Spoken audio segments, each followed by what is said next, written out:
May dalawang klase ng announcement tayong naririnig. Isa ay yung sobra tayong nagagalak. Yung isa naman ay nakararamdam tayo ng lungkot at takot kapag narinig natin. Ganyan ang reaksyon ni Maria sa ating gospel sa araw na ito as we celebrate the Feast of the Annunciation, ang pagbabalita ng anghel sa kanya na siya ay magiging ina ng Diyos. Sa kabila ng pagtataka at pangamba, mapagkumbabang ipinasa Diyos ni Maria ang kanyang magiging kapalaran.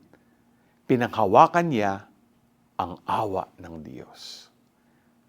Tumulad nawa tayo sa halimbawa ni Maria at sa karamihan sa atin na kapag naharap sa tila pinakamatinding pagsubok ng buhay, ay patuloy na kumakapit sa awa ng Panginoon.